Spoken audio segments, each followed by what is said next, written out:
distinguished guests, it's a pleasure to be here today, and it gives me great happiness to see so much energy in this room, nuclear energy especially.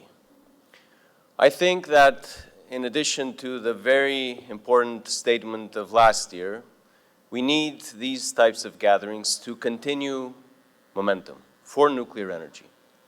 Let me tell you a little bit about Romania. And to that list of things you know about my country, such as vampires and gymnastics, you can add nuclear energy. About half a century ago, Romania decided to develop a civil nuclear program. And it made a very bold and strange decision for that time. It decided to look west. And it went to Canada, and it worked with Italy and Canada to develop CANDU units in Romania. And they've been working superbly. They're among the best reactors in the world in terms of safety and efficiency. And today, because of that decision half a century ago, we do not depend on the Russian Federation in any way, neither for fuel, nor for technology, nor for people. And indeed, we have an integrated nuclear cycle, from uranium mining to production of fuel, to the production of heavy water, to the production of nuclear energy. So to us, nuclear energy has meant a life-saving, national security, essential component of our present and indeed our future. And I think that's the case for many other countries. We are gathered here today and we are saying it very strongly. There's no path to net zero without nuclear. I think the world should know that. I think we've wasted too many decades hesitating about nuclear energy.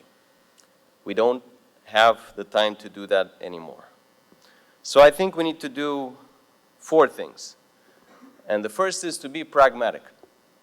Now, in the EU especially, we are very bold on our green transition. But please tell me, how are we supposed to remain secure if we give up coal, if we give up gas, if we give up nuclear? What is there left? I don't think that technology today can support the transition just based on solar panels or windmills and batteries. I just don't think the physics are there. So if you want secure energy and affordable energy and zero emissions energy, nuclear is indeed the only answer. Second, I think we need to be able to get the funding. And I wish there were more opportunities among IFIs. I wish there was more openness. I think we all need to send that message, because nuclear programs, nuclear projects, nuclear investments are hard to keep on time and on budget. We all know that. And especially with new projects like SMRs, I mean, they involve a certain level of financial risk. And now, Romania has made the bold decision to go ahead with our SMR program in Doicești.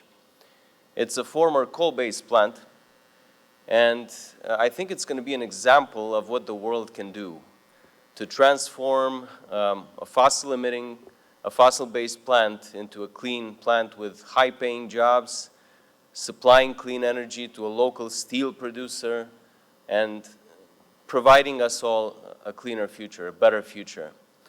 Right now, we've entered FEED 2. We've decided to pay for it from our own money, from the budget. By the end of next year, we should make the final investment decision. But of course, it's not an easy project, and it's arguably a first of a kind. So how do we de-risk it?